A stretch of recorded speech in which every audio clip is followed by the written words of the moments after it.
Welcome back to RevU, everybody. Thank you for being here. My name is Bree Ray, and we have two amazing women with us here today, so I'm super excited. Jess and Mare are best friends and each mothers of four. They started Gathre in 2014. As busy moms always seeking to strike the balance between maintaining a beautiful yet livable home, they noticed a void in the market and so began their journey to build a lifestyle brand catered to the modern, striving woman who cares about good design but won't sacrifice function to get it. All of Gathre's products are intentionally created to make life prettier and easier for the woman who values being present with her loved ones. At its core, Gathre's why has always been to make a space for family, for messes, for connection, for exploring. Put simply, space for the worthwhile. So let's give a warm welcome to Marilee and Jess.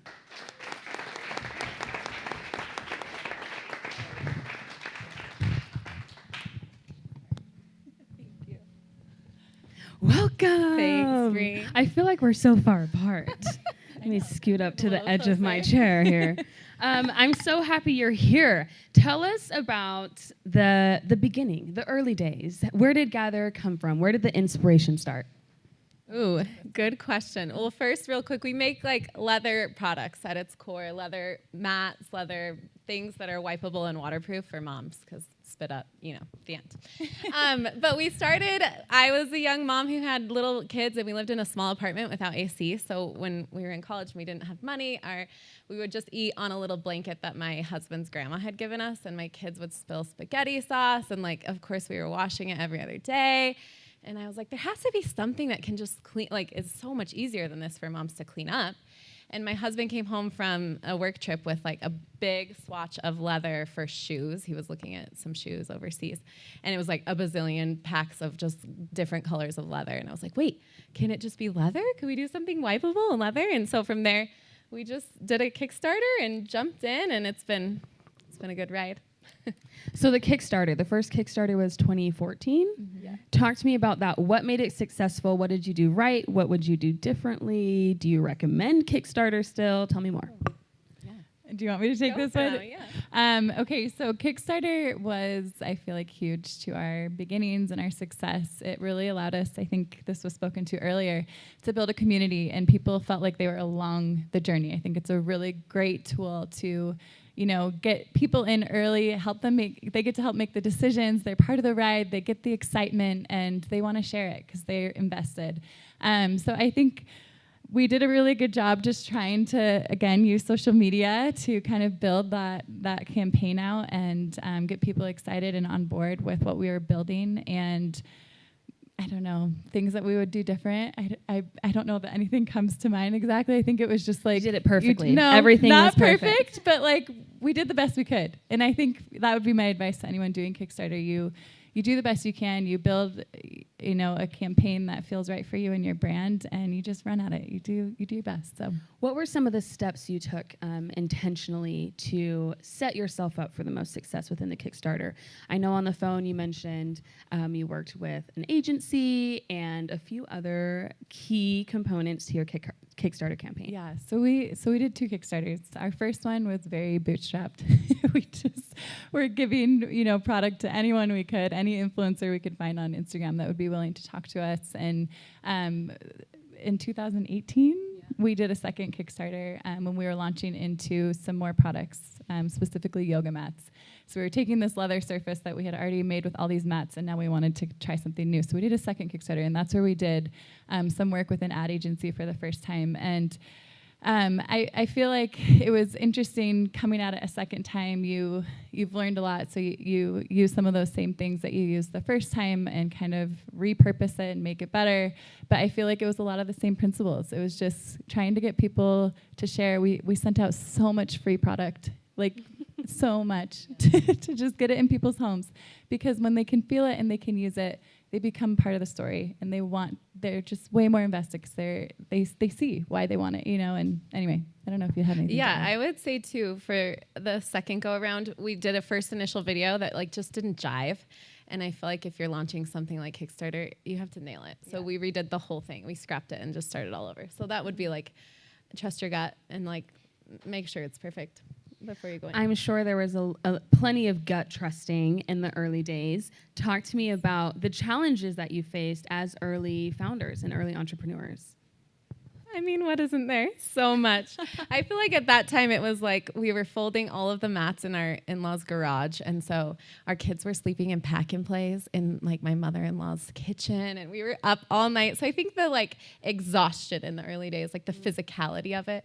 And it slowly moved to be, I feel like, a little more emotional and team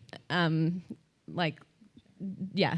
But in the early days, I think a lot of it was figuring out why our people are here, what we've talked about, why are they buying, what's our brand, what is our message, what's driving people, and having the capacity to know where to put your time and your money and your effort when it's all so thin. So what about now? Now Gathre is one of the fastest growing companies in Utah, which is amazing.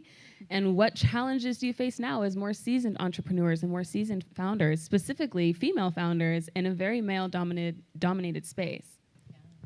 Those are amazing questions. I feel like like Mare said, the stakes are higher now. And we've worked really hard to build a brand and a team. And we don't have the background necessarily of running a company, and so there's a lot of failure. There's a lot of, making mistakes and trying again, and so it is a lot more emotional. And I feel like right now, having such a big social presence, has been such a gift and such a great way to grow our business, but it's not without challenges, knowing how to navigate real human problems that our community is experiencing, from wars and racism to political uprising and differences of opinion. All of these things have been brought to the forefront, and we've had to really navigate, I feel like in the last 2 years especially, why are we here? What are we doing?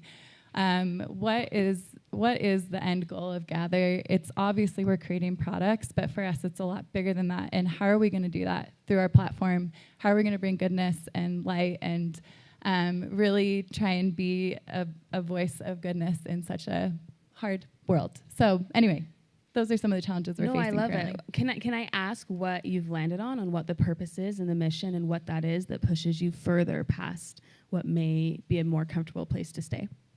Yeah, I mean, internally, our brand values to go with Gathre are grace and goodness. And so I think that's internally a big, we want to give each other the benefit of the doubt. We want to work really hard, and we want to put light out into the world and help people where there is so much separation and tension. We want to help people have that connection, get that moment to be together. So I think that's a big driving force. And then walking that line of being able to do that amongst all parties and, being sensitive to the differences of opinions. So the two of you are incredibly busy. I would say borderline superhuman. You both have 4 kids. You're running an incredibly successful business, and you're best friends and business partners, which we know can be rocky at times. So how do you do it? How do you find the balance let's start with work-life balance. Yes. Man, yeah. Everyone wants to know, how do you balance We're everything? all curious. Yep. Well, first of all, we both wrote this down when we were preparing for this interview, and it was this slogan that we've kind of referenced over the years: first things first. And for us as mothers and as women of faith, those are the pillars of our lives. And so if we can step back from, the crazy demands of a business and really focus on what matters and get those things taken care of first, everything else falls into a place a lot better. It doesn't mean it's without, difficult moments and bumps and hard things, but we feel more equipped to handle the give and take of everything that's on our plates. And then I think secondly, I would just say, you can't do everything well. And for us, we've had to build a scaffolding of support. We have people who help with our children occasionally, and we have supportive home environments with husbands that support us, and friends and family and all the things. It really is a family effort, I feel like. And so that's enabled us to kind of prioritize when we need to, having a support system. My first thought was, I feel like I have yet to regret, I really just wish I would have pushed the business harder. Most of the time, my regrets are, I killed myself. You know, like that came at an expense to my family and my relationships, and was that worth it? And so like looking back for that work-life balance, which is the worst word ever, it's just a juggle, you know, some plates fall and some you keep spinning. I think I have yet to regret like taking time to make sure we're healthy and sane and our family is strong and I have a good connection with whatever moves me or whatever, you know, that tends to, in the long run, be like I have yet to regret it. So trying to remember that because it's easy to let the business run you as well. Yes, I think that's a great review of finding a good work-life balance. So call back to Bruce and Shari. Talk to me about the partnership and the friendship. How do you do business, remain friends, and keep a supportive and functional relationship on both ends of that? I feel like that's a question that we get often because partnerships, I feel like, you know, in general, don't always go super well. And so backstory, Marilee and I met through mutual friends, and I remember being like, oh my gosh, this girl is amazing, and I want to be friends with her.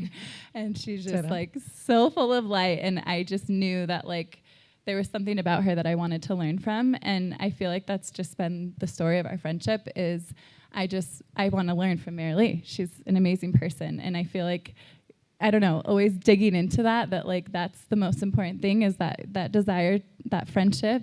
It makes, I don't know, the daily decisions of how we run our business and other things feel really insignificant. Like that is the first priority is I always want to maintain my friendship with her. She makes my life better. She makes me a better person. She helps me to grow.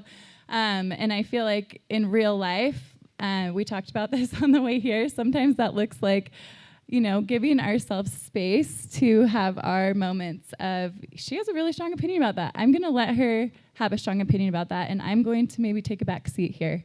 And just kind of, I don't know, allowing each other to really be present in our different ways. And like that give and take Jess talked about, I had a son who had a pretty serious health condition that required us to move to Seattle for 6 months for chemotherapy and things. And I just left and I just trusted her and she ran it. And that's like the true essence of give and take, you know, knowing that she valued that I needed a break and she was there to do it. And then like, hopefully I can return the favor when she needs it. And that priority is for each other first. And I would just add communicate. Just be so clear you can't write enough emails and be like very clear about either roles or how you're feeling because it just helps to be on the same page.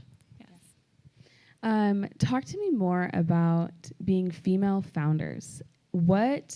Are there any experiences that you can recall that have been challenging or obstacles that you have specifically had to overcome because you are a female founder? That's a great question. Woo! I mean, in a room full of mostly men, I feel like Give there are. What'd you say? I said, give it to them. Oh, no. I mean, our men have been, like, our husbands have been the greatest support. So I don't want to, like, sound any way derogatory, but we have encountered situations where we're trying to get money at a bank or, you know, and I feel like people just don't take you as seriously, like a little dismissive, or sometimes that, like, I can think of, like, some trade shows or things like, oh, how cool you run a business. And they think it's, like, a little, like, I don't know, which is a small business. I'm not saying we're anything fancy, but I think that has been an obstacle of learning how to like hold your own. I'm a pretty like reserved person, so learning how to have a seat at the table. Like we're here. I mean, Shari totally exemplified that up there, just talking. Like we're here and we're running a business too, and we can sit and talk with the rest of y'all. I don't know. That would be my gut, is to lean into it. Yeah, I love that. I don't think I would add much. That's great. You talked a little bit about raising capital. Do you have specific advice or tips and tricks to give female founders and entrepreneurs in general about raising capital? We talked about this prior too. Like it's kind of an opportunity to really lean into your femaleness, especially in right now. And this is kind of maybe to that point. It's hard because you don't want to be a quota to be filled and be there, you know, bucket female founder too. That's getting the funding for that reason. But it's also such an important opportunity for women to stand up and to acknowledge that they have something to give to the world and that they deserve to be there, and to lean into that story because you're paving the way for so many other women who, you know, might not have that opportunity if you don't. So it's, yeah. Girl. It's great.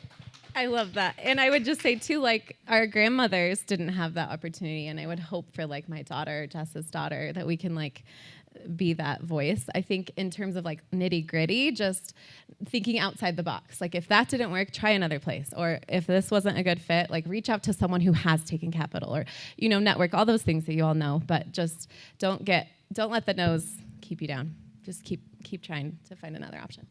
Were there any pivotal moments or crucial decisions that you made early on that really impacted where the business is now?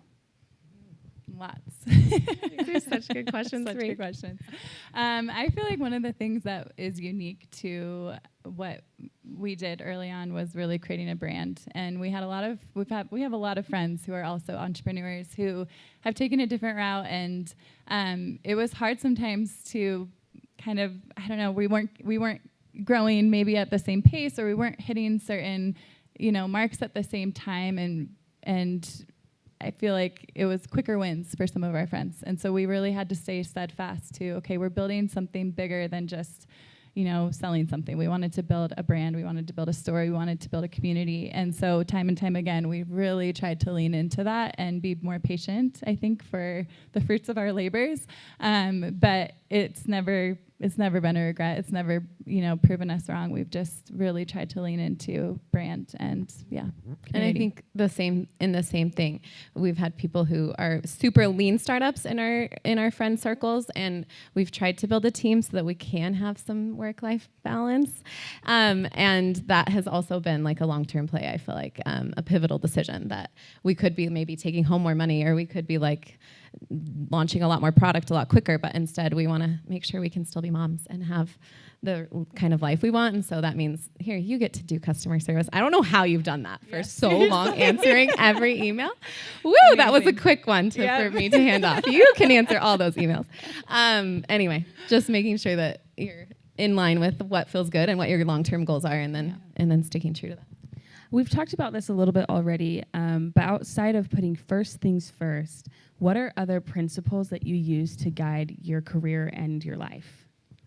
Man, deep questions. I might think on that one for a second if you have some. Yes. I mean, for a business perspective, we have been really lean in that lean startup mode. Like pretty frugal, I'd say, and just pouring money back in. Like we didn't take a salary for the first like 3 or 4 years. We were just bootstrapped and really, really poor. and that was like a specific choice that we made to guide our future. And I think first things first, I think investing in people over things, like we talked about, our team matters. And we've tried really hard to make that like a community, a family there. And then personally, I think just in that first things first, just knowing that like if I have faith in God and we believe in God, then if I trust him, then that path will look like it's supposed to look. And sometimes we both are like, white flag, we're over this. We don't want to do this anymore. It's too hard. We can't fire more people. Like, why is it so hard? But then like when you listen and you take a moment, like we know that God wants us to do this. And so we're going to lean in and we're going to keep doing it and learn and fail and be challenged. And that's like so worth it. So I think at its core, that's like really why we're here. It's because we feel like we're called to do this, and we're going to keep plowing through. I love that. I would only add that just vulnerability. I think it's like everyone's talking about it right now. Brené Brown has pioneered such wonderful conversations around vulnerability. But I think as leaders and as trying to grow a team, something that we've never done before, we just keep coming back to this place of like, well, is it, you know, better to fake it and pretend that we know everything and that we can do this all ourselves, or to be vulnerable and to let people in and trust our team and really, you know, let ourselves be seen as imperfect but trying our best. And that's all we want from our team, so we need to model that. So I think vulnerability, like that's something that guides a lot of our decision making. Jess is so good at that. No. Yeah. I love that. And I feel like adding vulnerability into everything that you do also helps develop stronger teams, because there's more of a trust there and a humanness there, yeah? So as you guys have gone through all these phases of building teams and shrinking teams and building teams, what are some key components or characteristics in people that you look for as you're adding people to your team? Ooh. I mean, Mare spoke to this, but grace and goodness are our brand pillars, and it's a question we ask everyone that interviews with us is, tell us a time in your life where you've had to exhibit one of these qualities. And mostly because I think when we can understand, on a human level, like what people can do in hard situations, it allows us to see them in a new light and to understand what they could bring to our team. So I feel like those are like 3 really important things that we look for. And I would just add like a sense of humility. I feel like if you get a teachable person, you can shape and mold them into what you need. But if there is that like resistance, then it's pretty tricky. So I think as we've hired and seen how those characteristics kind of can diverge, that humility has become pretty important as you grow a team. Can I shoot that question back to you? What are some moments where you have had to implement those brand pillars in your own life? Oh, man. Every day? Yeah. I didn't prep them for this question, so. Times to count. Man. So there's obviously, I think grit is like the easiest as an entrepreneur to speak to. So I won't speak to that one because I feel like if you're an entrepreneur, you have to be gritty. You have to be willing to jump in and solve all the problems all the time. I feel like maybe grace is something that I've had to really try and master because, sometimes as leaders and owners of a company, when a mistake happens or something gets off course, it's really easy to be upset, like especially when you have so much skin in the game. It's like, man, like this is a really big mistake, and like, wow, this really hurts. But I feel like every time we've been able to offer grace to our employees for big things, little things, whatever it is, it really allows you to forge those connections and those relationships even deeper. So I feel like that's been pretty, soul building. And her middle name is Grace, so it's a perfect fit. Goodness was something I thought of, just like that this is a bigger picture. Like each of our businesses or endeavors have a bigger, broader perspective. There's something that we all need to learn, another piece that needs to learn, the connections we need to make. It's all about a part of a bigger plan. So I feel like leaning into that. First, we shared a lot about like our faith, and then it COVID happened and everything fell apart, and then we kind of like secluded, like what is the word I'm looking for? Retreated back from that. And I feel like I would want to like make sure that is a driving force. There's a purpose behind what we're doing, and that you don't let the bumps keep you from that purpose. Speaking of bumps, wow, the last few years have been bumpy, okay? And I know we've all been feeling it. So looking forward, what opportunities do you see on the horizons for entrepreneurs? So many. Yeah. I mean, there's so many problems to solve and so many real human things that need our help and our voices and our goodness. And so I feel like, there's such a wide landscape from offering products that are solving problems, obviously, or just being a platform to help others. And even as entrepreneurs ourselves, like we often want to find opportunities to help other women who are starting, businesses. And so I feel like there's just like so much to be done, so much good to be done. I don't know. I know that's vague, but I feel like world is your oyster. There's so much good. And if we were to talk to like our kids, we would want them to know like you could start anything, whatever realm you're interested in. There is an option for that and a need, and like bring your voice. And I think that this has taught us a lot, but it's been really fun to see our kids learn from they were in the beginning folding mats with us, and they've been there at every photo shoot, and they know like, oh, you're at Gathre, or they, So I think it's been fun to see them like learn from that, and I hope that they like aren't shy away from being an entrepreneur and knowing that the world is their oyster. The world is their oyster. I love it. I want to make sure we have time for audience questions, but before we get there, you're both very humble people. But I would like to know, what is next for Gathre? What's exciting that's happening? Don't hold back. Give us all the goods. What is upcoming? Woo! I feel like we're kind of at, a new point within our company. Like we've talked about, we started with mats. That was kind of like our foundational product. And over the years, we've really moved into home goods and kind of creating products that we want as mothers in our own homes.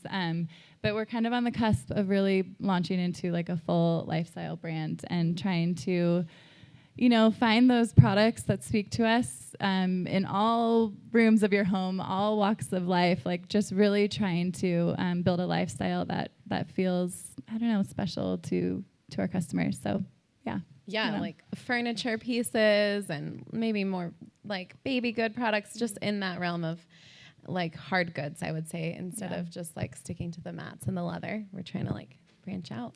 Branching out. Yeah. So, men in the audience, I know Valentine's Day is past, and if you missed it, there's still time to make up for it. We have plenty of Gathre products coming for you.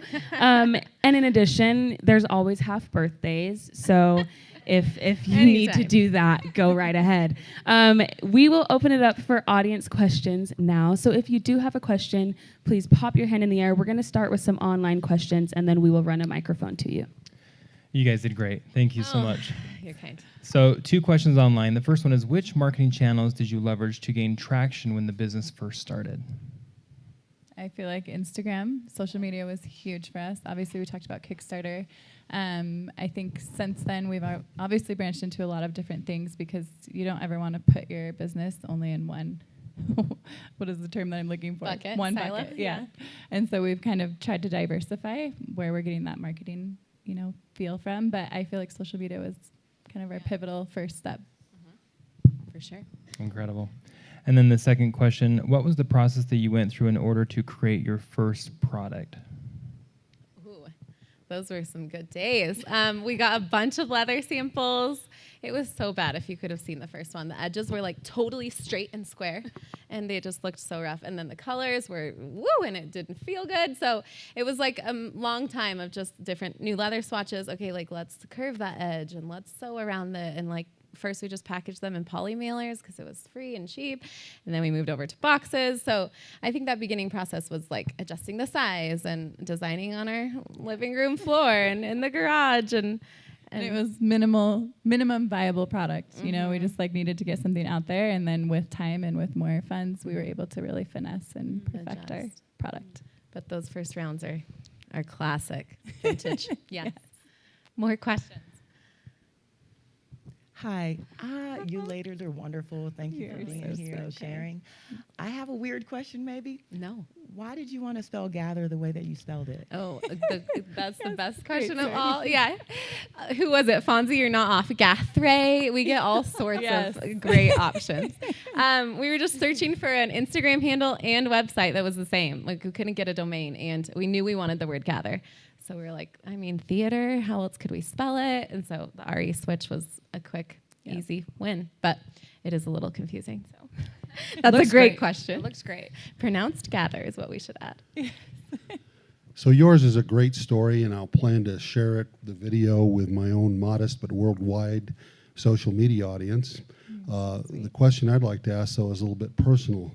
What was the outcome of your child with the chemotherapy, and how's that going? You're so sweet. Thank you for asking. It went well. He got a bone marrow transplant, and he was 1 year old, and his older brother was the bone marrow match. So now they're identical blood twins, and he is doing so well. He turned 4 and is in preschool and just thriving. And yeah.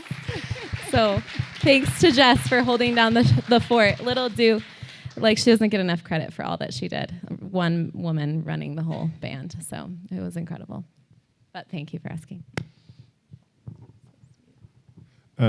So as you think about continuing to increase your scale, are you thinking about other channels beyond social media? For instance, would you ever consider being part of some sort of a marketplace?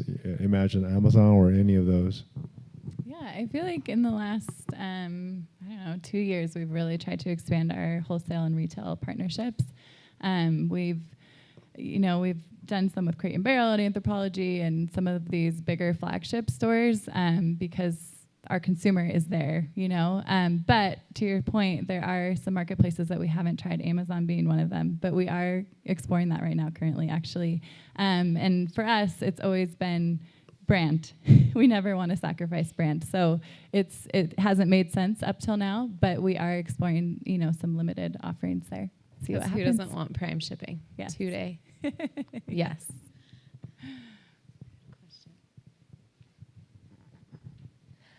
Hi, lady. Oh, is this on? Yes. Okay. That was so great. Is there any tips, tricks, or don't do it for, you talked about you had a lot of success in getting the products into homes free. Mm-hmm. I know that's like a huge question, but if you could just sum up if there's anything you learned or any programs you followed, because that's a doozy. Yes. I mean, I just think it's completely worth it if you can, you know, I think it's something that has a bigger return, like we talked about earlier, getting just referrals. And so if you can get product into people's hands, I think it goes a lot longer or more farther than maybe just investing in ads initially, right? Like, because you might not have the funding to really bring that to fruition. But if you can afford it, and you can get a big round of product that you can just go seed to people, I think it goes a long way. And again, just like finding opportunities to get in your community. I feel like one of the things that Marilee did before we even did our Kickstarter was just going to like little pop-up like a weekend Saturday. Yeah, just like little places to sell your product and to really get people bought in early. Those things like went really far for us and really sowed the beginnings of that word of mouth and referral, which is one of our biggest, to this day, drivers of revenue is word of mouth. So I think it's definitely worth. Yeah. And like granularly, I would say just like finding good people who match your brand ethics and your brand values and have the right aesthetic or are going to take good picture, you know, like some of those nitty gritty that are basic, but just try and suss that out and make sure they're a good fit before you just throw a bunch of product away. Because that is tricky. And like Shari said, we don't often give product for a fee. Like we tend to work with people who are like, oh, I love this, I would use it, instead of like, pay me $1,000 and I'll post about it, you know? Yeah. So it's tricky.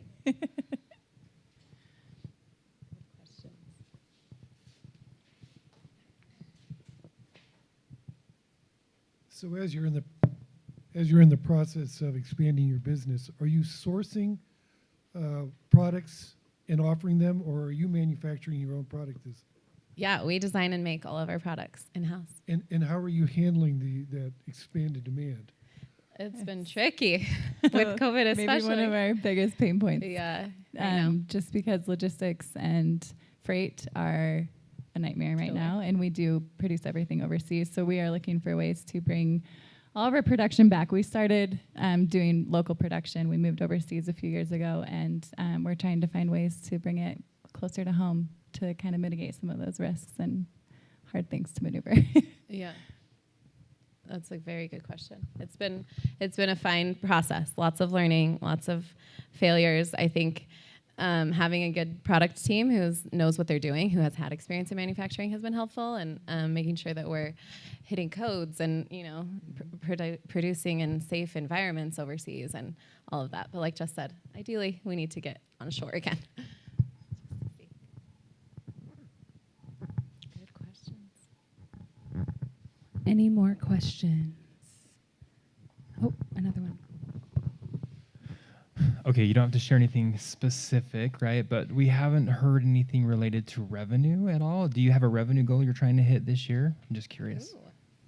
Hey, president over there. My husband's in the audience, and he's our president. Do I have the go-ahead to say any of that? Okay, or something we related to how big are you trying to grow? Something to that effect. I don't know what I can say. I do feel like we have some ambitious goals. We're trying to double our revenue this year. We've been able to really maintain a very strong growth over the last 7 years. And for a time there, we were doubling every year. The last 2 years have been a little harder, but we are on our path to kind of be back in that place, and we're excited. And like in terms of team, I think there's 25 in our Gathre team and about 15 in our shipping side that we ship on in our office in the warehouse in the back. So we're at about, is that 50? Can I do math? 40? Woo! Yeah, just growing that team. But Thanks, you guys. Appreciate that. All right, before we close, the last question we like to ask our founders is, what is something fun your success has allowed you to do? I love that. Okay, well, I have a little 8-year-old, and for anyone, maybe this is the wrong demographic, but grew up on The Parent Trap with Lindsay Lohan. Yes. Yes, you know when she goes and sees her mom at the photo shoot with the wedding dress, and she's putting on the hat. It's like this magical moment. That was like my favorite movie growing up. But I have an 8-year-old, and she came to a photo shoot for the first time last week. It's like going to make me emotional, and it was such a tender moment to see her like, oh my gosh, like there's people and these lights. I think I don't know what she thinks we do, but I think she was like, wow, you like, okay. It was like this really aha moment, and it was so tender. So that's been like write in your journal moment that I will always treasure. I definitely feel similarly. I feel like the impact it's had on our family. We've talked about this. We are faith driven, and we often will pray over things with our business. My husband, one other thing that I feel like has been such a fun thing is getting to work alongside my husband. So we both of our husbands are in the business, and we recruited them over. Yes.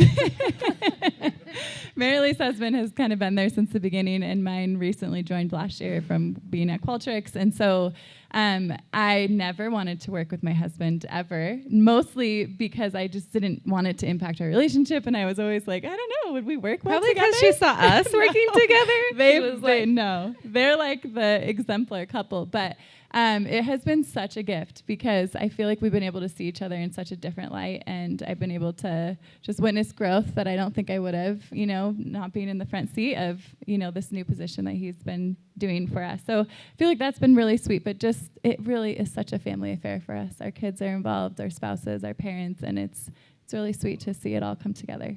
So. And like a super superficial note, but we took our kids to Lake Powell last year. That was like the end all dream of all dreams. Like glow sticks, flying in the water at night. We may or may not have ripped a tube that both our husbands were riding when we were driving the boat. Like it was a memorable experience. But that was a really fun payoff. I love it. I love it. Well, that wrapped up perfectly. It sounds like everything you shared today was true and genuine to just who you are as people, which is incredible. We have a little thank you gift for you. There's 2 of everything in here. You're so kind. Thanks, Bree. Thank you for having us. Let's give one more round of applause to Jess and Mare. Thank you, guys.